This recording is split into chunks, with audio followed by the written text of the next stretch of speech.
നമസ്കാരം. Lights camera action എന്ന നമ്മുടെ ചാനലിലേക്ക് ഒരിക്കൽ കൂടി സ്വാഗതം. ഞാൻ നിങ്ങളുടെ ശാന്തിവിള ദിനേശ്. 40 വർഷത്തെ നല്ല പരിചയമുള്ള ഒരു സിനിമാ പ്രവർത്തകനാണ് ജോൺസൺ മഞ്ഞളി. ജൂനിയർ ആർട്ടിസ്റ്റായിട്ടായിരുന്നു തുടക്കം. ഈ ജിമ്മിലൊക്കെ പോയി അടിച്ചു പെരുക്കി വെച്ചിട്ടുണ്ട് ബോഡി. കുറേ കഴിഞ്ഞപ്പോൾ ജൂനിയർ ആർട്ടിസ്റ്റിൽ നിന്നും ക്യാരക്ടർ റോളുകളിലേക്ക് വന്നു. പിന്നെ പ്രൊഡക്ഷൻ മാനേജരും പ്രൊഡക്ഷൻ എക്സിക്യൂട്ടീവും നിർമ്മാതാവും സംവിധായകനും ഒക്കെയായി പരകായ പ്രവേശം നടത്തി പല ഘട്ടങ്ങളിൽ. പിന്നെ ഇൻഷുറൻസ് മേഖലയിലോ എന്തോ കുറേ നാൾ വർക്ക് ചെയ്തു. മറ്റെന്തൊക്കെയോ രംഗങ്ങളിൽ സജീവമായി അദ്ദേഹം. പക്ഷെ അർഹിക്കുന്ന അവസരം, സ്ഥാനമാനങ്ങൾ സിനിമാക്കാർ നൽകുന്നില്ല എന്ന പരിഭവം കാണുമ്പോഴെല്ലാം അല്ലെങ്കിൽ വിളിക്കുമ്പോഴെല്ലാം എന്നോട് പറയും. എപ്പോഴും പരിഭവം പറയുന്ന ഒരാളാണ്. നമ്മളാർക്കും വേണ്ടല്ലോ, നമ്മളിത്രയും വർഷമായിട്ട് ദിനേശേ നമ്മളെ ആരും ശ്രദ്ധിക്കുന്നില്ല എന്നൊക്കെ ഇങ്ങനെ പരാതി പറഞ്ഞുകൊണ്ടേയിരിക്കും. പക്ഷേ ഒരിക്കലും ജോൺസൺ മഞ്ഞളി നിരാശനായിരുന്നില്ല. ജീവിതത്തെ എപ്പോഴും ഒരു പോരാട്ടമായി എടുത്ത ചെറുപ്പക്കാരനായിരുന്നു. ഇന്നലെ എനിക്കൊരു കുറിപ്പ് വന്നു. ശ്രീകുമാർ അരിക്കുറ്റി മാക്ടയുടെ ജനറൽ സെക്രട്ടറി അയച്ച ഒരു കുറിപ്പും പിന്നെ അതിൻ്റെ പിന്നാലെ ജോൺസൺ തന്നെ അയച്ച ഒരു കുറിപ്പും എനിക്ക് വന്നു. കുറച്ച് പടങ്ങളും ഒരു വീഡിയോയും ഒക്കെ ആയിട്ട്. കലാനിലയം സ്ഥിരം നാടകവേദിയിലടക്കം ജോൺസൺ നാടകരംഗത്തും ഒത്തിരി സമിതികളിൽ പ്രവർത്തിച്ചിരുന്നു. മാക്ടയിൽ സജീവ അംഗമായിരുന്നു. അമ്മയിൽ അംഗത്വമില്ല. ഇന്നലെ ഏതൊരു ചാനൽ, തൃശ്ശൂരുള്ള ഒരു ചെറുപ്പക്കാരൻ്റെ ചാനലിൽ അമ്മയിൽ മെമ്പർഷിപ്പ് കൊടുക്കാത്തതിനൊക്കെ കുറേ തെറി പറഞ്ഞിരിക്കുന്നു. അമ്മയിലെ എങ്ങനെയാണ് അംഗത്വം കിട്ടുന്നതെന്നുള്ള ബാലപാഠം പഠിച്ചിരുന്നുവെങ്കിൽ അമ്മയിൽ അംഗത്വം കിട്ടാത്തത് എന്തുകൊണ്ടെന്ന് ഈ പ്രോഗ്രാം ചെയ്തവന് മനസ്സിലായത്. ഞാൻ അയാൾക്കൊരു മറുപടി ഇട്ടു. ഫെഫ്കയിൽ പ്രൊഡക്ഷൻ എക്സിക്യൂട്ടീവ് യൂണിയനിലെ അംഗമാണ് ജോൺസൺ മഞ്ഞളി. അച്ചടക്ക നടപടിയിൽ ഇപ്പോൾ പുറത്താണ്.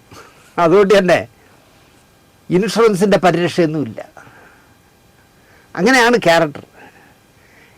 എന്നാൽ സ്വന്തമായി ആരോഗ്യ ഇൻഷുറൻസ് ഒന്നും എടുത്തിട്ടുമില്ല. ഇന്നത്തെ കാലത്ത് ഈ ബുള്ളറ്റിലൊക്കെ യാത്ര ചെയ്യുകയും നിരന്തരമായി കൊച്ചിയിൽ യാത്ര ചെയ്യുന്ന ഒരാളെന്നുള്ള നിലയ്ക്ക് ഒരു ഇൻഷുറൻസ് പോളിസി എടുക്കേണ്ടതാണ്. ആരോഗ്യ ഇൻഷുറൻസ് എടുത്തിട്ടില്ല. വീടിൻ്റെ ചോർച്ച തടയാനായിട്ട്, അതിന് ഓടിനെന്തോ നീക്കിയൊക്കെ ഇടാൻ ശരിയാക്കാനൊക്കെ ആയിട്ട് ഏണി വഴി കയറുമ്പോൾ ഏണിയിൽ നിന്ന് ജോൺസൺ മഞ്ഞളി താഴെ വീണു. ഒന്നാമത് മെലിഞ്ഞ ആളല്ലല്ലോ, നല്ല തടിയുള്ള അടിച്ചു പെരുക്കി വെച്ചിരിക്കുന്ന ശരീരമല്ലേ.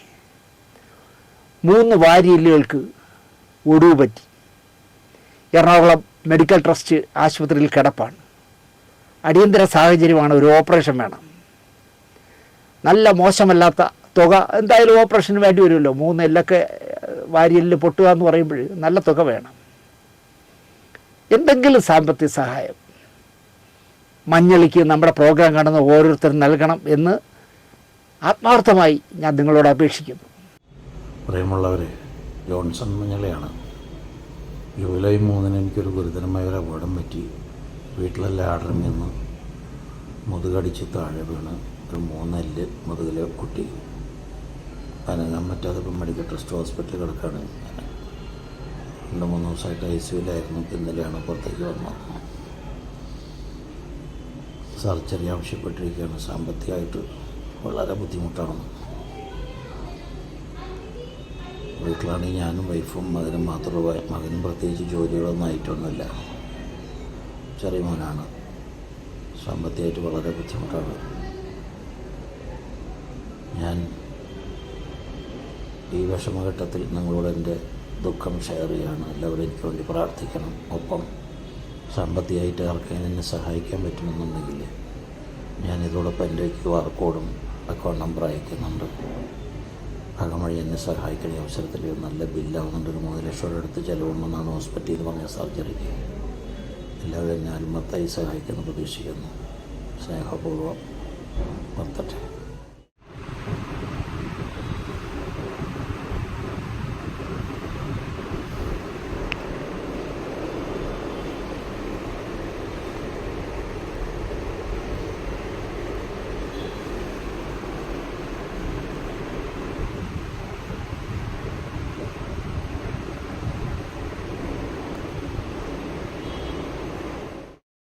മനുഷ്യസ്നേഹികളായ നിങ്ങൾക്ക് വേണ്ടി. എനിക്കറിയാം എൻ്റെ പ്രോഗ്രാം കാണുന്നതിൽ ഒരുപാട് മനുഷ്യസ്നേഹികളുണ്ട്. നിങ്ങൾക്ക് വേണ്ടി ഞാൻ ജോൺസൺ മഞ്ഞളിയുടെ QR കോഡും ബാങ്ക് ഡീറ്റെയിലും ഒക്കെ ഇടുന്നു. യൂട്യൂബ് പറഞ്ഞിരിക്കുന്നത് ഇടരുത് എന്നാണ്. നിങ്ങൾക്കങ്ങനെ ആളുകൾക്ക് സഹായം ചെയ്യണമെങ്കിൽ അതിനു വേണ്ടി ഒരു ചാനൽ തുടങ്ങും. പക്ഷേ ഈ സിനിമ പ്രോഗ്രാമിനിടയിൽ അത് ഇടാൻ പാടില്ല എന്ന് എനിക്ക് വാണി തന്നതാണ്. എന്നാലും ഒരു മനുഷ്യൻ, നമുക്ക് 10-40 വർഷമായി പരിചയമുള്ളൊരുത്തൻ, ജീവിതത്തിലൊന്നും ആകാത്തൊരുത്തൻ ഒരു ദുരിത കയറ്റി കിടക്കുമ്പോൾ സഹായിക്കണ്ടേ? അതുകൊണ്ട് ഇനിയിപ്പോൾ എന്തെങ്കിലും നടപടി യൂട്യൂബിൽ നിന്ന് വന്നാലും സാരമില്ല, ഞാനിതിൽ പോസ്റ്റ് ചെയ്യുകയാണ്. കഴിയുന്നത് നമ്മുടെ ഈ പ്രോഗ്രാം കാണുന്ന ഓരോരുത്തരും ചെയ്യണം.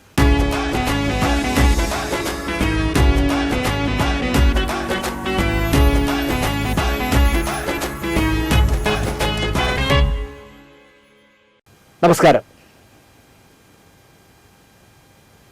ഇന്ത്യയുടെ പുണ്യനദിയായ ഗംഗാ നദിയെപ്പറ്റി, വാരണാസിയെപ്പറ്റി, ബനാറസിനെ പറ്റി, കാശിയെപ്പറ്റി ഒക്കെ നമ്മൾ പഠിച്ചിട്ടുണ്ട്, അറിയാൻ ശ്രമിച്ചിട്ടുണ്ട്. നമ്മുടെ യോഗി ആദിത്യനാഥ് മുഖ്യമന്ത്രിയായി ഭരിക്കുന്ന ഉത്തർപ്രദേശിലെ ഗംഗാ നദിയുടെ പടിഞ്ഞാറൻ തീരത്ത് ഏകദേശം 6 കിലോമീറ്ററോളം കോണം പോലെ നീളത്തിൽ കിടക്കുന്ന പ്രദേശമാണ് വാരണാസി. ബനാറസ് എന്നും കാശി എന്നും ഒക്കെ അറിയപ്പെടുന്ന സ്ഥലമാണ് വാരണാസി. ലോകത്തിലെ അതിപുരാതനമായ നഗരങ്ങളിലൊന്നാണ് വാരണാസി. ഹിന്ദുക്കളുടെയും ജൈനമതക്കാരുടെയും ബുദ്ധമതക്കാരുടെയും പുണ്യ നഗരമാണ് വാരണാസി. ത്രിമൂർത്തികളിൽ, സൃഷ്ടിസ്ഥിതി സംഹാരമൂർത്തികളിൽ ഉഗ്രപ്രതാപിയായ പരമശിവൻ തൃശൂലത്തിന്മേൽ കിടക്കുന്ന സ്ഥലമാണ് കാശി എന്നാണ് സങ്കല്പം. ആ തൃശൂലത്തിൻ്റെ പുറത്താണ് പരമശിവൻ കിടക്കുന്നത്.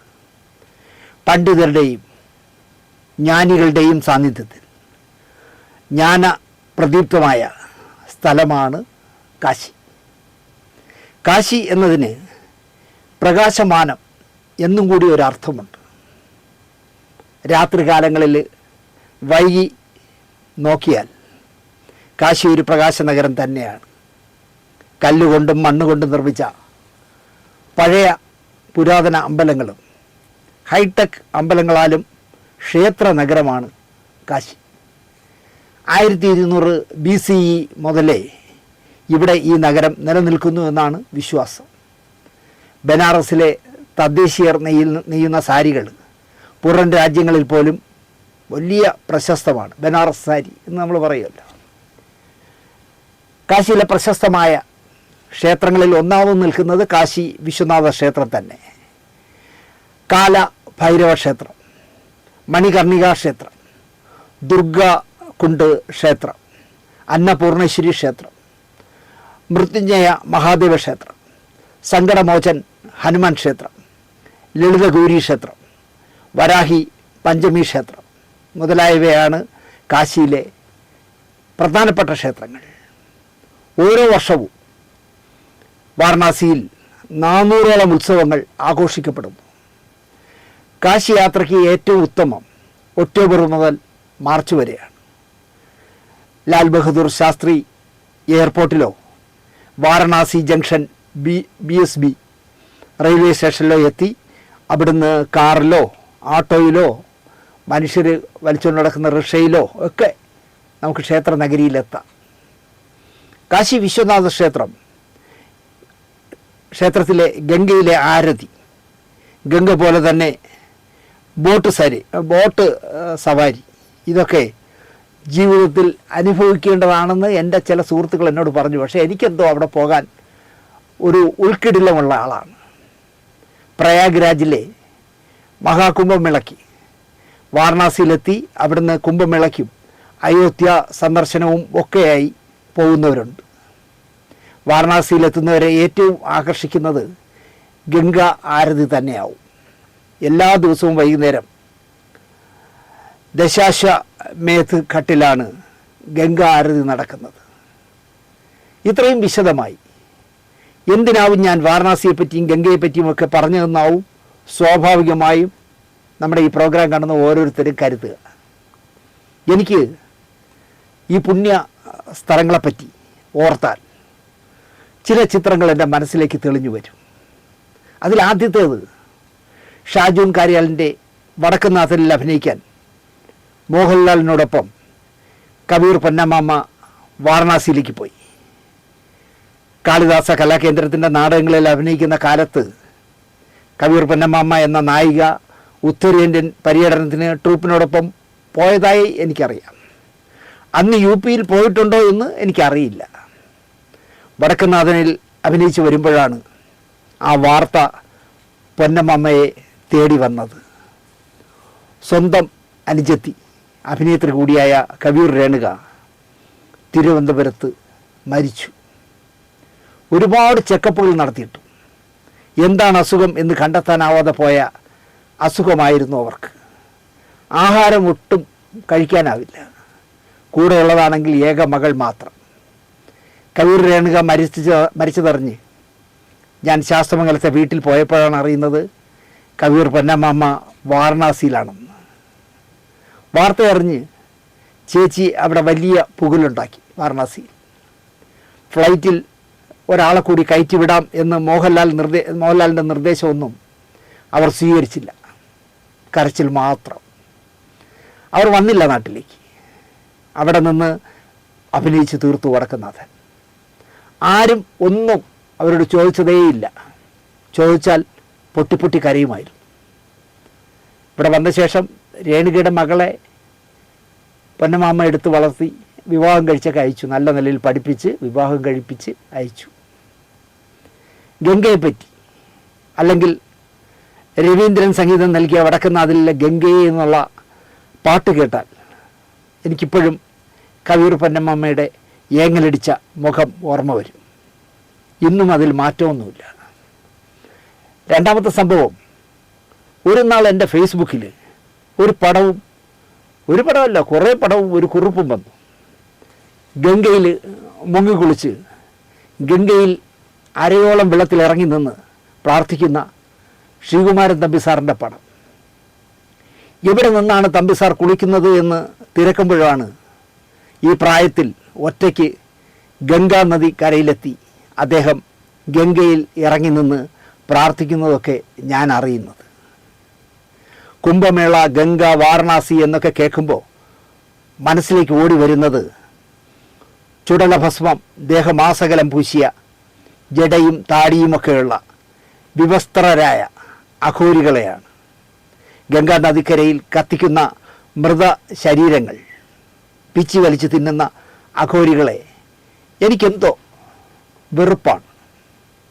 അവർക്കിടയിൽ ഈ മെലിഞ്ഞുണങ്ങിയ നരച്ച മനുഷ്യൻ ആരെന്നറിയാത്തവർക്കിടയിൽ ഒറ്റയ്ക്ക് നിന്ന് കുളിക്കുന്നു ഗംഗയിൽ തമ്പിസാർ.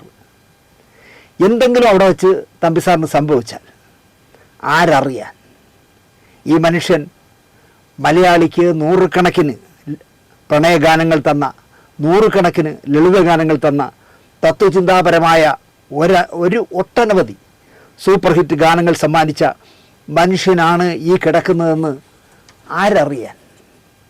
മദ്രാസിലെ സിനിമാ നഗരത്തിൽ രാവിലെ നടക്കാൻ പോയി പ്രിയപ്പെട്ട MT സാർ. നടക്കുന്നതിനിടയിൽ മുണ്ട് തട്ടിയിട്ടോ കോൺക്രീറ്റ് സ്ലാബിൽ തട്ടിയോ തലയടിച്ച് വീണു. നെറ്റി പൊട്ടി ചോര ഒഴുകി ഒരുപാട് സമയം ഫുട്പാത്തിൽ കിടന്നു. അത് രാവിലെ തന്നെ മൂപ്പുലാൻ അടിച്ചു കോണായി വീണ് കിടക്കുന്നതിനെ കളിയാക്കി തമിഴന്മാർ തെക്കും വടക്കും പോയി.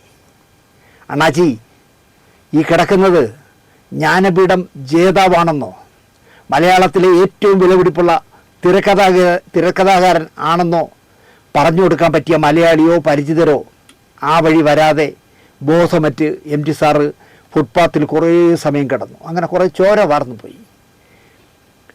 പിന്നീട് എന്തെങ്കിലും കുത്തിക്കിറിക്കാൻ ഈ വീഴ്ച അദ്ദേഹത്തെ സമ്മതിച്ചില്ല.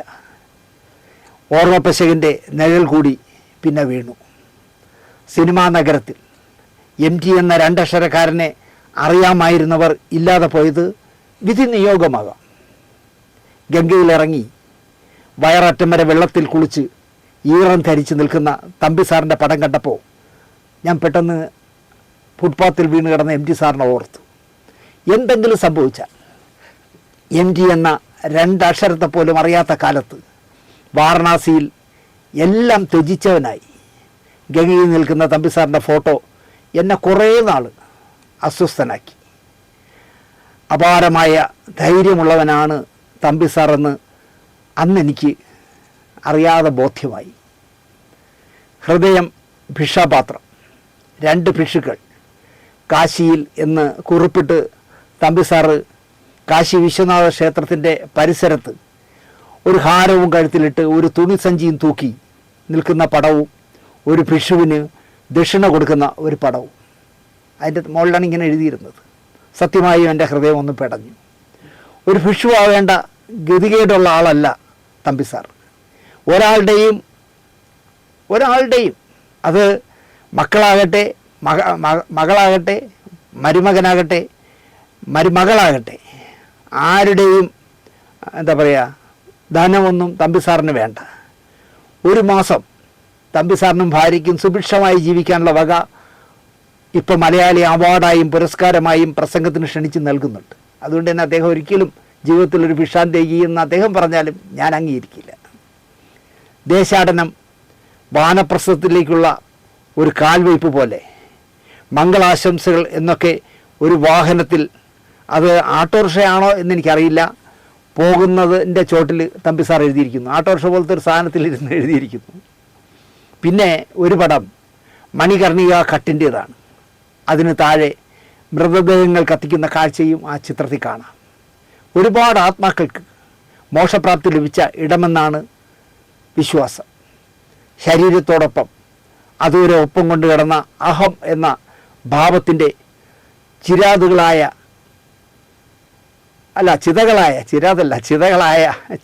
എരിയുന്ന കാഴ്ചയാണത്രേ അത്.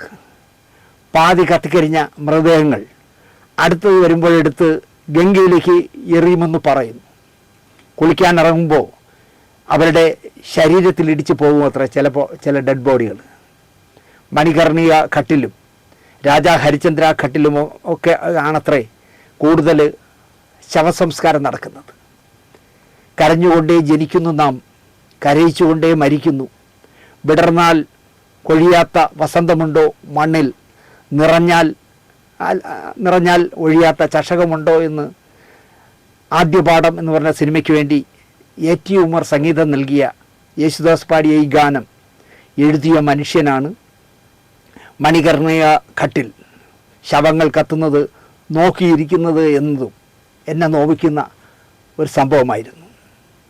ഗംഗയിൽ രാത്രി ചിരാത് കത്തിച്ച് തമ്പിസാർ ഒഴുക്കുന്ന ചിത്രമടക്കം കുറേ കാഴ്ചകൾ സാറ് കാശിയിൽ പോയി വന്ന സമയത്ത് പോസ്റ്റ് ചെയ്തിരുന്നു. വർഷങ്ങൾക്ക് മുമ്പാണ്. ഒരു പക്ഷേ രാജകുമാരൻ തമ്പി ഉണ്ടായിരുന്നെങ്കിൽ സാറിനെ യാത്രയിൽ നിന്ന് തടഞ്ഞേനെ, അല്ലേലേ അവൻ കൂടെ പോയേനെ. കുറേ നാൾ എൻ്റെ മനസ്സിനെ അലട്ടിയ കാഴ്ചകളായിരുന്നു ശ്രീകുമാരൻ തമ്പി സാർ പോസ്റ്റ് ചെയ്ത ഈ ചിത്രങ്ങൾ. ചുമ്മാ പറയുകയല്ല, ഞാൻ സാറുമായി നല്ല ബന്ധം ഉണ്ടായിരുന്ന സമയത്തായിരുന്നെങ്കിൽ, ഇങ്ങനെ ഒരു യാത്ര സാർ നടത്തുന്നുവെന്ന് അറിഞ്ഞിരുന്നെങ്കിൽ ഞാൻ കൂടെ പോയേനെ കൂട്ടിനായി. ഒരിക്കലും ഞാൻ ഗംഗാസ്നാനത്തിന് ഇറങ്ങില്ല.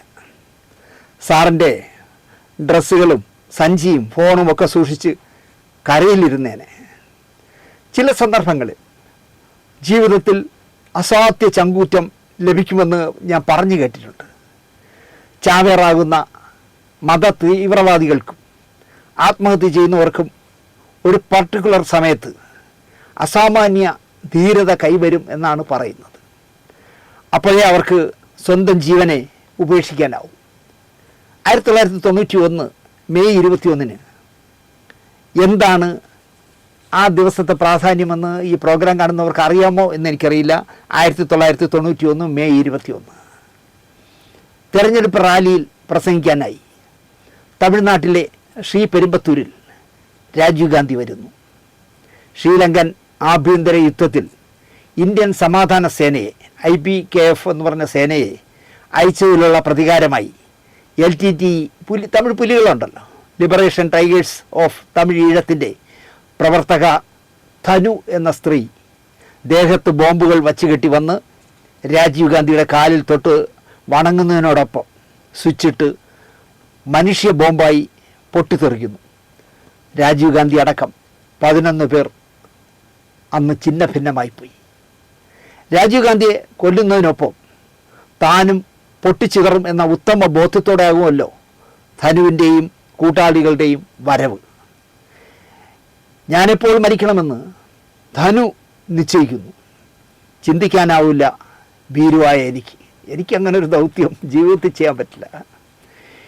ഇതുപോലെ അല്ലെങ്കിലും തമ്പി സാറിൻ്റെ ഒറ്റയ്ക്കുള്ള കാശി യാത്ര ഇന്നും എനിക്ക് ഉത്തരം തേടുന്ന കാഴ്ചയാണ്.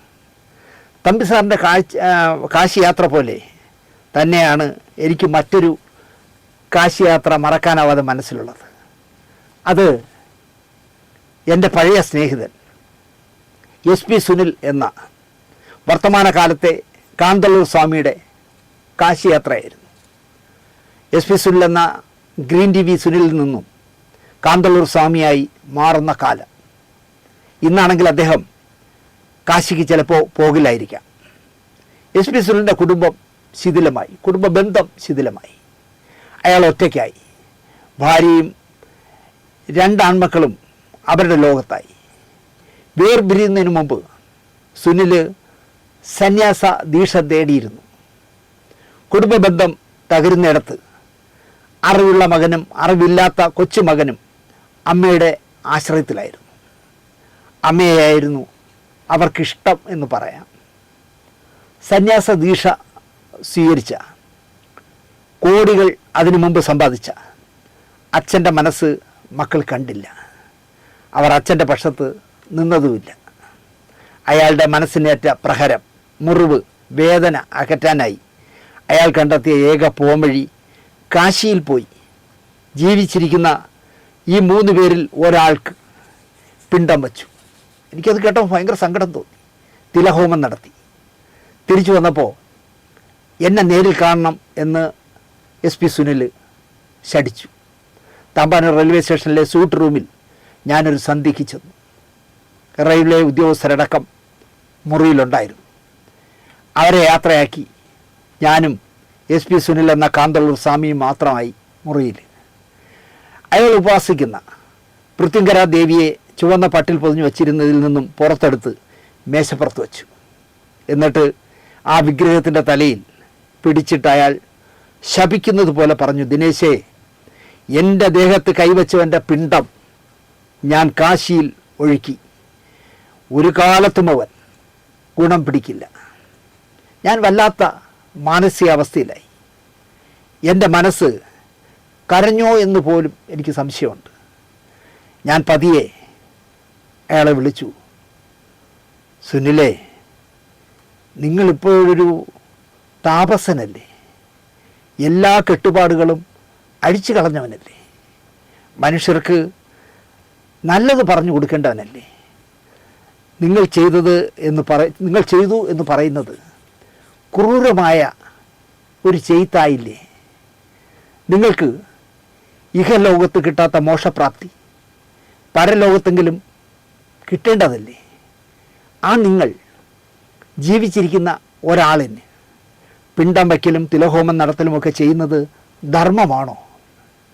ഞാനൊരു തത്വജ്ഞാനിയെ പോലെ ചോദ്യങ്ങൾ ചോദിച്ചുകൊണ്ടേയിരുന്നു.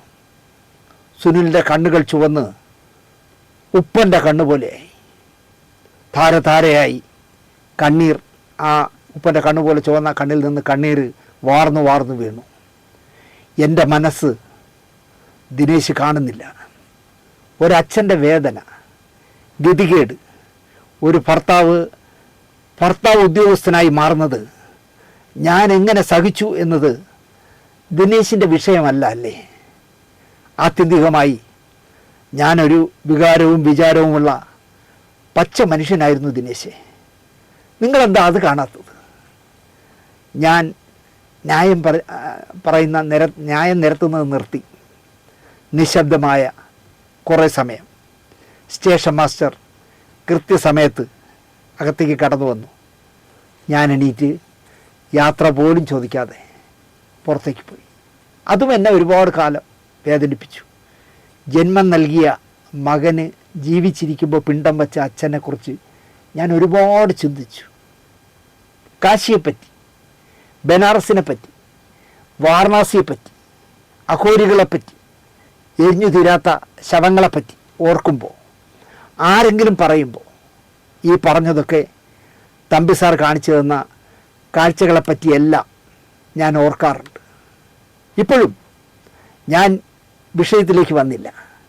എൻ്റെ സ്നേഹിതൻ ഇന്ദ്രൻസിൻ്റെ ഇരുത്തം വന്ന അഭിനയ പാടവം കാണിച്ചു തരുന്ന ഒരു സിനിമ ഞാൻ കുടുംബസമേതം പോയി കണ്ടു.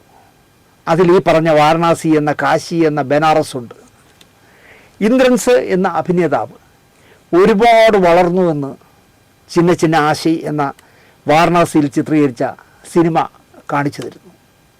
കുഞ്ഞമ്മയും കൂട്ടുകാരും, അമ്പലക്കര UP സ്കൂൾ എന്നീ ഞാൻ തിരക്കഥ എഴുതിയ പരമ്പരകളിൽ 2 വലിയ വേഷങ്ങൾ അക്കാലത്ത് ഇന്ദ്രൻസ് ചെയ്തിരുന്നു.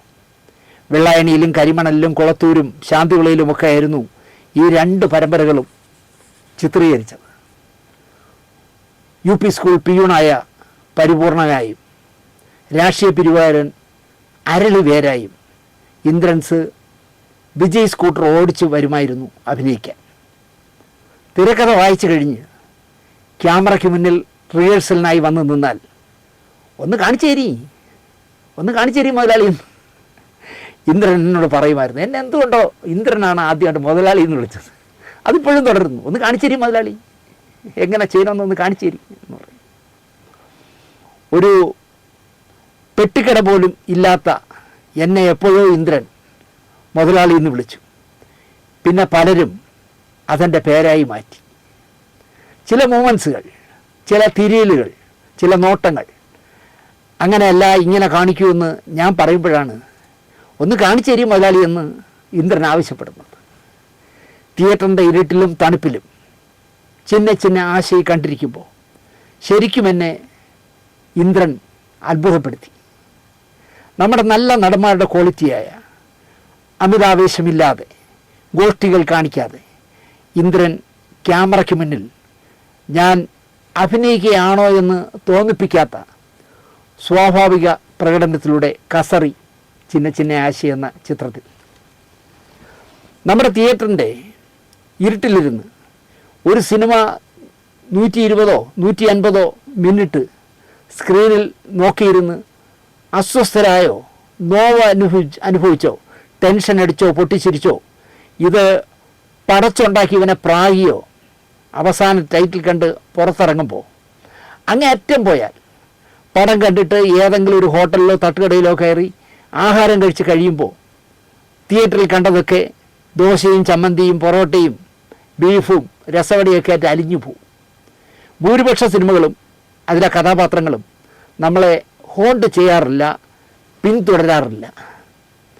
സതയത്തിലെ സത്യനാഥനോ, താഴ്വാരത്തിലെ ബാലനോ, തനിയാവർത്തനത്തിലെ ബാലമാഷോ, പഞ്ചാഗ്നിയിലെ ഇന്ദ്രയോ പോലെ ചിലർ ചുരുക്കം ചിലർ മാത്രമാണ് ഓർക്കുമ്പോഴൊക്കെ മനസ്സിൽ നീറ്റലുണ്ടാക്കുന്നത്. ഗുണ്ടുകാട് സാബു എന്ന തലസ്ഥാനത്തെ ഗുണ്ട നേതാവിനെ കാണുമ്പോഴൊക്കെ പാവം സേതുമാധവനെ ഞാൻ ഓർക്കാറുണ്ട്. ഈ ഗുണ്ടുകാട് സാബു SI സെലക്ഷനിൽ എത്തി നിൽക്കുമ്പോഴാണല്ലോ ചേട്ടനെ കുത്തി വീഴ്ത്തിയ വയറൻ ചെൽവനെ തീർത്ത് ഗുണ്ടയായി മാറിയത്. ഇല്ലേല് നമ്മുടെ തിരുവനന്തപുരത്തെ യൂത്ത് പിള്ളേർക്ക് ഒരു റോൾ മോഡലായ SI സമ്പത്ത് എന്ന് പറഞ്ഞൊരു മുട്ടത്തലയനുണ്ടല്ലോ തിരുവനന്തപുരത്ത്. എനിക്ക് ഭയങ്കര ഇഷ്ടമാണ്. ഞാൻ ദൂരെ നിന്ന് നോക്കി നിൽക്കും. സമ്പത്തിനെയൊക്കെ പോലെ മിടുക്കനായൊരു നിയമപാലകനെ നമുക്ക് കിട്ടേണ്ടതായിരുന്നു സാബുവിൽ നിന്നും എന്ന് ഞാൻ ഓർക്കാറുണ്ട്. പഠിക്കുമ്പോൾ ബ്രില്യൻ്റ് ആയിരുന്നു സുമുഖനായ ഓം പ്രകാശ് എന്ന പയ്യൻ. സിനിമയിൽ ഭാഗ്യം തേടുകയും നല്ലൊരു ഗോഡ് ഫാദറുടെ കയ്യിൽ എത്തിയിരുന്നുവെങ്കിൽ അയാൾ ഒരു ടൊവിനോയോ നിവിൻ പോളിയോ ഒക്കെ ആയേനെ. ചെന്നുപെട്ടത് ഗുണ്ടാ ലിസ്റ്റിലാണ്. അയാളെ പഠിപ്പിച്ചൊരു അധ്യാപകൻ എന്നോട് പറഞ്ഞതാണ്, ദിനേശ് എന്ത് ബ്രില്യൻ്റ് ആയിരുന്നു എന്ന് പറയും ഓം പ്രകാശ്. അവൻ ചെന്ന് പെട്ടത് ആലോചിക്കുമ്പോൾ എനിക്ക് വിഷമമുണ്ട് ദിനേശ് എന്ന് എന്നോട് ഓം പ്രകാശിനെ പഠിപ്പിച്ച പ്രദീപ് സാർ എന്നോട് പറയാറുണ്ടായിരുന്നു. പറഞ്ഞു തുടങ്ങിയത് വീണ്ടും വഴിമാറി. തിയേറ്റർ വിട്ടാലും ചില കഥാപാത്രങ്ങൾ നമ്മളെ പിന്തുടരും. അവരിൽ ചിലർ നമ്മളെ ഒറ്റയ്ക്കിരുന്ന് ചിരിക്കാൻ തോന്നിപ്പിക്കും, മറ്റു ചിലർ നന്നായി നോവിക്കും. സഹോദരിയുടെ വിവാഹം ഉറപ്പിക്കുന്നിടത്തേക്ക് കയറി വന്ന ബാലൻ മാഷിനെ അപ്പുറത്തെ വീട്ടിലെ താമസക്കാരനാണെന്ന് വരൻ്റെ വീട്ടുകാർക്ക് ബാലൻ മാഷിൻ്റെ അനുജൻ പരിചയപ്പെടുത്തി കൊടുക്കുമ്പോൾ തിയേറ്ററിലെ ഇരുട്ടിൽ എൻ്റെ കണ്ണ് നനഞ്ഞത് ആരും ശ്രദ്ധിച്ചിട്ടുണ്ടാവില്ല. ആവശ്യമില്ലാതെ 2-3 തവണ മൂക്ക് ചീറ്റിയപ്പോൾ അടുത്തിരുന്നയാൾ അറിയാതെ എന്നെ ശ്രദ്ധിച്ചോ എന്ന് എനിക്ക് സംശയമുണ്ട്. ഇന്ദ്രൻസിനൊപ്പം ഒരു കാലത്തെ ചോക്ലേറ്റ് നായികയായിരുന്ന മധുബാല നായികയായി അഭിനയിക്കുന്ന സിനിമ എന്ന ചിന്തയിൽ മാത്രമാണ് സത്യത്തിൽ ചിന്ന ആശയം കാണാൻ ഞങ്ങൾ പോയത്.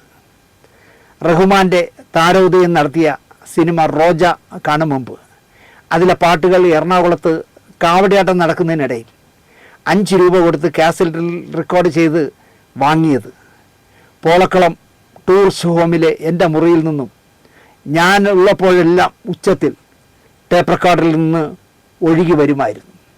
ഈ പാട്ടുകൾ കേൾക്കാനായി മാത്രം എൻ്റെ മുറിയിൽ വന്നവരിൽ കാവടിയാട്ടത്തിൻ്റെ വസ്ത്രാലങ്കാരകനായ ഇന്ദ്രൻസും ഉണ്ടായിരുന്നു എന്നാണ് എൻ്റെ ഓർമ്മ. ആ ഇന്ദ്രൻസ് വർഷങ്ങൾ കഴിയുമ്പോൾ ചിന്ന ആശി എന്ന് ടൈറ്റിലിട്ട സിനിമയിലെ നായകനാവുന്നു. ആ പാട്ടിൽ തിരശ്ശീലയിൽ ചുണ്ടനക്കിയ മധുബാല ഇന്ദ്രൻസിൻ്റെ നായികയായി അഭിനയിക്കുന്നു. കാലത്തിൻ്റെ വികൃതികളാണ് ഇതൊക്കെ എന്നാണ് ഞാൻ പറയാറ്. മമ്മൂട്ടിയോടൊപ്പം അഴകൻ എന്ന കെ ബാലചന്ദ്ര ചിത്രത്തിൽ, അരവിന്ദ് സ്വാമിയോടൊപ്പം മണിരത്നത്തിൻ്റെ റോജയിൽ, മോഹൻലാലിൻ്റെ കൂടെ സംഗീത ശിവൻ്റെ യോദ്ധയിൽ, ഒറ്റയാൾ പട്ടാളത്തിൽ മുകേഷിൻ്റെ നായിക, IV ശശിയുടെ നീലഗിരിയിൽ മമ്മൂട്ടിയുടെ നായികയായിരുന്നു മധുബാല. മധുബാല എന്ന ഇന്ത്യൻ സൗന്ദര്യറാണി ഹേമമാലിനിയുടെ ബന്ധു കൂടിയായ മധുബാലയ്ക്ക് ഇത്രയും പ്രശസ്തിയുണ്ട്. അവർ 52 വയസ്സുകാരിയായ ലീലയായി അമ്പലനഗരമായ വാരണാസിയിൽ വന്നിറങ്ങിയത് ഒരു ടൂർ പാക്കേജിൽ ഒരു സംഘം തഞ്ചാവൂർ തമിഴരോടൊപ്പമാണ്. ഒരുപാട് ഊടുവഴികളുള്ള വാരണാസിയിലൂടെ കാഴ്ചകൾ കണ്ട് നടക്കുന്നതിനിടയിലാണ് ടീമിൽ നിന്നും താൻ ഒറ്റപ്പെട്ടു പോയി എന്നവർ സ്വയം അറിയുന്നത്.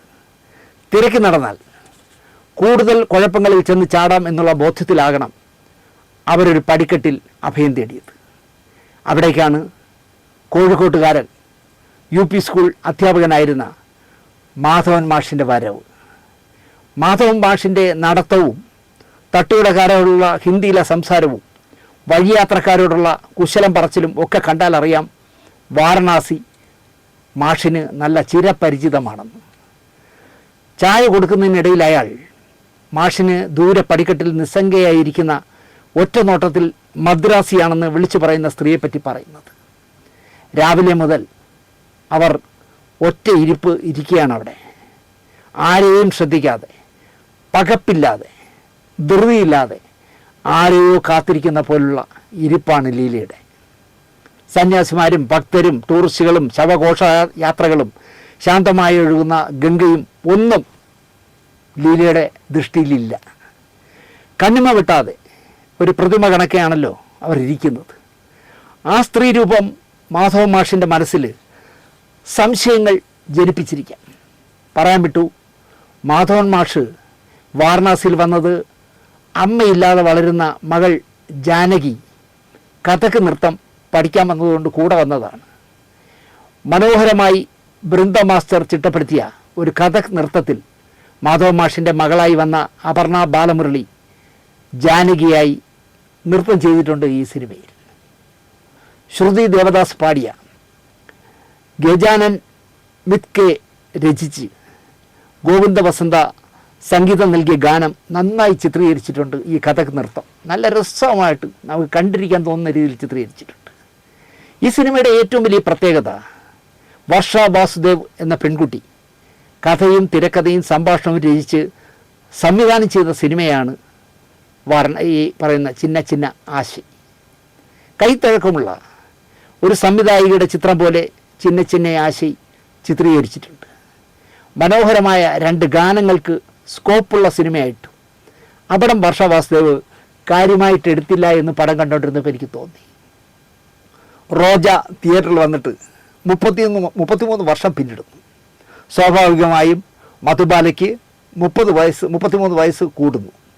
ബന്ധുവായ ഹേമമാലിനിക്ക് വരുന്ന ഒക്ടോബറിൽ 77 വയസ്സാകുമെങ്കിലും കണ്ടാൽ ഹേമമാലിനി അത്രയും പറയില്ല. കഥാപാത്രത്തിനായി രഞ്ജിത്ത് അമ്പാടി കാണിച്ച വിക്രിയാണോ എന്നറിയില്ല, മധുബാല വേഗം വയസ്സായതുപോലെ തോന്നി ഈ ചിത്രം കണ്ടപ്പോൾ. എന്നാൽ 70 വയസ്സ് ജീവിതത്തിൽ തികഞ്ഞ ഇന്ദ്രൻസിൻ്റെ മാധവൻ മാഷിനെ കണ്ടാൽ കഴിഞ്ഞ ആഴ്ച റിട്ടയറായി എന്ന് പോലും പറയാൻ തോന്നില്ല. കോസ്റ്റ്യൂം രംഗത്തെ താരമായ സമീറ സനീഷിൻ്റേതാണ് വസ്ത്രാലങ്കാരം. ഒരു പകലിരുണ്ട് നേരം വെളുക്കുമ്പോൾ തീരുന്ന പടത്തിന് എന്ത് വസ്ത്രാലങ്കാരം എന്ന് ചോദിക്കാനാണ് എനിക്ക് തോന്നിയത്.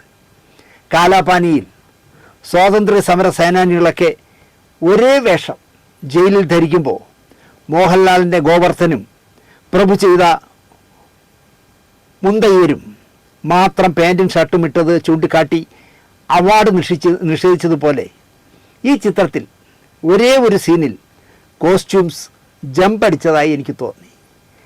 ലീലയ്ക്ക് ബനാറസ് സാരി വാങ്ങിക്കൊടുത്തപ്പോൾ ആ സാരി ധരിക്കുമ്പോൾ പോലും അവർ വാരണാസിയിൽ വന്നപ്പോഴിട്ട കറുത്ത ജാക്കറ്റ് മാറ്റാതെ ശ്രദ്ധിച്ചപ്പോൾ കുളിക്കാൻ കയറിയ മാധവൻ മാഷ് ഓവർ കോട്ടിട്ട് പുറത്തു വന്നത് എന്തോ ഒന്ന് കല്ല് കടിച്ചു. സൗമ്യനായ ദയാലുവായ പരോപകാരിയായ സാധു മനുഷ്യനാണ് മാധവൻ മാഷ്. ആ മാധവൻ മാഷാകാൻ സംവിധായകയ്ക്ക് നിർമ്മാതാവിൻ്റെ കയ്യിൽ കാശുണ്ടെങ്കിൽ മറ്റേതൊരു നായക നടനെയും മാഷായി തിരക്കിപ്പോകാം.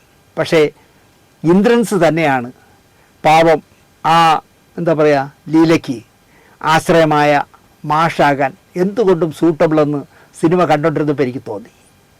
വിഗതകുമാരൻ മലയാളം പടമല്ല, അത് ഊമ പടമല്ലേ, ഇന്ത്യയിലെ ഏത് ഭാഷയിലെ സിനിമയാണെന്ന് വേണമെങ്കിലും പറയാം. പ്രത്യേകിച്ച് തമിഴനായ ഡാനിയൽ എടുത്ത പടമായതിനാൽ അതിനെ തമിഴ് സിനിമ എന്നാണ് കണക്കാക്കേണ്ടത് എന്ന് സിനിമയുടെ ചുമതല കൂടി വഹിച്ചിരുന്ന മലയാറ്റൂർ രാമകൃഷ്ണൻ കരുണാകരൻ മുഖ്യമന്ത്രിയുടെ മുന്നിൽ വച്ചു. ചേലങ്ങാട് ഗോപാലകൃഷ്ണനോട് വരട്ട് ന്യായം പറഞ്ഞ് കയർത്തതുപോലെ ഈ സിനിമ ഒരു മലയാള പടമാണെന്ന് ശടിക്കാനാവുമോ എന്ന് ആരെങ്കിലും ചോദിച്ചാൽ ശടിക്കാനാവില്ല എന്ന് ഞാൻ പറയും. ഇതിൽ കോയമ്പത്തൂർ, തഞ്ചാവൂർ തമിഴുണ്ട്, യു പിയിലെ ഹിന്ദിയുണ്ട്. മാധവൻ മാഷ് മലയാളവും തമിഴും ഹിന്ദിയും പറയുന്നുണ്ട്. ഒരു ബഹുഭാഷാ ചിത്രം എന്നാണ് ഇതിനെ ശരിക്കും പറഞ്ഞാൽ വിളിക്കേണ്ടത്. ഈ സിനിമ കണ്ടിരിക്കുമ്പോൾ എൻ്റെ മനസ്സ് പറഞ്ഞത് സത്യം പറയാൻ, കാര്യങ്ങൾ പറയാൻ, ഒരാളെ തൻ്റെ മനസ്സ് ബോധ്യപ്പെടുത്താൻ പറ്റിയ ഇടമാണ് വാരണാസി എന്ന് ഈ ചിത്രം എനിക്ക് ബോധ്യമാക്കി തരുന്നു. കാശിയിലെ ദോശയും ചായയും മട്ടൻ ബിരിയാണിയും തഞ്ചാവൂരിലെ ഇഡ്ഡലിയും കോഴിക്കോടൻ ഹൽവയും ഒക്കെ വന്നു പോകുന്നുണ്ട് ഈ ചിത്രത്തിൽ സംസാരത്തിനിടയിൽ. വാരണാസിയിൽ ഒരു തവണയെങ്കിലും പോകണമെന്നും ചിന്ന ആശയം കണ്ടിരിക്കുമ്പോൾ നമുക്ക് തോന്നും. ഫാലിമയിൽ ബേസിൽ ജോസഫിൻ്റെ മുത്തശ്ശൻ, അനൂപ് ചന്ദ്രൻ്റെ അച്ഛൻ, ജഗദീഷിൻ്റെ ചന്ദ്രൻ, അതായത് ബേസിൽ ചെയ്ത വേഷമാണ് അനൂപ് ചന്ദ്രൻ്റെ അച്ഛൻ്റെ വേഷം ചെയ്തതാണ് ജഗദീഷിൻ്റെ അച്ഛനായിരുന്നു മീനാരാജ് എന്ന പള്ളുരുത്തിക്കാരൻ. അദ്ദേഹത്തിൻ്റെ ക്യാരക്ടറിൻ്റെ പേര് ജനാർദ്ദനായിരുന്നു. അപ്പോൾ ജനാർദ്ദൻ്റെ അസ്ഥി ഒഴുക്കാൻ വാരണാസിയിൽ പോയ കഥ പറഞ്ഞ് നമ്മളെ നന്നായി ചിരിപ്പിച്ച സിനിമയായിരുന്നല്ലോ ഫാലിമി. ആ വാരണാസിയിൽ നമ്മുടെ ഒരു നോവായി മാറ്റാൻ ചിന്ന ആശയ്ക്ക് കഴിഞ്ഞിരിക്കുന്നു. എഴുത്തുകാരിയും സംവിധായകയും ഒരു മഹിളാമണി ആയതിനാലാകുമോ ലീലയെ ആണ് ആ പടത്തിൻ്റെ അവസാനം പറഞ്ഞു വിട്ടത്. മാധവ മാഷിനെയും ലീലയെയും ജാനകിയെയും പലവട്ടം ഞാൻ തൂക്കി നോക്കി. ജീവിതത്തിലൊന്നും അനുഭവിക്കാനാകാതെ പോയ, അമ്മയെന്നുള്ള വിളി കേൾക്കാൻ ഭാഗ്യമില്ലാതെ പോയ, മോളെന്ന് ഒരു തവണ പോലും വിളിക്കാനാവാതെ പോയ ലീലയ്ക്ക് ഇനിയുള്ള കാലം ഞാനുണ്ടെന്ന ജാനകിയുടെ ഉറപ്പിന്മേൽ പുതിയൊരു ലോകത്തേക്ക് വാരണാസിയെ സാക്ഷി നിർത്തി ലീലയെ ജീവിക്കാൻ വിടാമായിരുന്നുവെന്ന് സിനിമ കണ്ടിറങ്ങുമ്പോൾ എനിക്ക് തോന്നി. പെണ്ണായതിനാൽ മോൾക്ക് അച്ഛനേക്കാൾ സ്നേഹനിധിയായ ഒരമ്മയാണ് ഇനി വേണ്ടത് എന്ന ഉറച്ച ചിന്തയിൽ മാധവ മാഷിനെ അങ്ങ് കൊണ്ടുപോയിരുന്നെങ്കിൽ ചിന്ന ആശയ് ശരിക്കും പറഞ്ഞാൽ വേറിട്ട ഒരു സിനിമയായി കരുതാമായിരുന്നു. ഞാനടക്കമുള്ള പ്രേക്ഷകർക്ക് അങ്ങനെ ആയിരിക്കണം തോന്നിയതെന്ന് എനിക്ക് തോന്നുന്നു. ദുൽഖർ സൽമാൻ്റെ കാഴ്ചപ്പാട് ഈ സിനിമയിലും തെറ്റിയില്ല. ആർക്കും വേണ്ടാത്ത ലോക നിർമ്മിച്ച ദുൽഖറിൻ്റെ വേവർ ഫിലിംസാണ് ഈ ചിത്രം വിതരണം ചെയ്തത്. അതിൻ്റെ ഗുണവും പ്രദർശന വിജയത്തിലുണ്ട് എന്ന് പറയാം. എൻ്റെ നാരായണി എന്ന് പറഞ്ഞ ഹ്രസ്വ ചിത്രമെടുത്ത് തുടങ്ങിയ ആളാണ് ഇതിൻ്റെ സംവിധായിക വർഷ വാസുദേവ്. തീർച്ചയായിട്ടും വർഷയുടെ ആദ്യ സിനിമ നല്ല വിജയമായിരുന്നു എന്ന് ഞാൻ പറയും. അത് പ്രധാനമായിട്ടും അതിൻ്റെ കാസ്റ്റിംഗാണ്, പിന്നെ അതിൻ്റെ നല്ല ഫോട്ടോഗ്രാഫിയാണ്. എന്തുകൊണ്ടും ചിന്ന ചിന്ന ആശി എന്ന് പറഞ്ഞ സിനിമ ഞാൻ ആദ്യമായി ചെയ്ത സിനിമയാണെന്ന അഭിമാനത്തോടെ വർഷ വാസുദേവിന് പറയാം. ഒപ്പം മാധവൻ മാഷായി അസാമാന്യമായ പ്രകടനം നടത്തിയ ഇന്ദ്രൻസ് 2026 ചിത്രങ്ങൾ മത്സരിക്കുമ്പോൾ മികച്ച നടനുള്ള അവാർഡിന് വേണ്ടി ഇന്ദ്രൻസും ഉണ്ടാകുമെന്ന് ഈ സിനിമ തെളിയിക്കുന്നു. നമ്മളെവിടെയോ പറഞ്ഞു തുടങ്ങി, ചിന്ന ചിന്ന ആശയിൽ കൊണ്ടത് അവസാനിപ്പിച്ചു. ഞാൻ പറഞ്ഞ എല്ലാ കാര്യങ്ങളും നിങ്ങൾ ചിന്തിച്ച് നോക്കൂ. തമ്പി സാറിൻ്റേതായാലും സുനിൽ പരമേശ്വരൻ എന്നുള്ള കാന്തളൂർ സ്വാമിയുടേതായാലും കബീർ പൊന്നമ്മയുടെ കഥയായാലും ഇന്ദ്രൻസ് നായകനായ ചിന്ന ചിന്ന ആശയുടെ കഥയായാലും വാരണാസിയുമായി കണക്ട് ചെയ്ത് പറഞ്ഞ കഥകളെല്ലാം നിങ്ങൾക്ക് ഇഷ്ടപ്പെട്ടിരിക്കുമെന്ന് വിശ്വസിച്ചുകൊണ്ട് നിർത്തുന്നു. നന്ദി, നമസ്കാരം.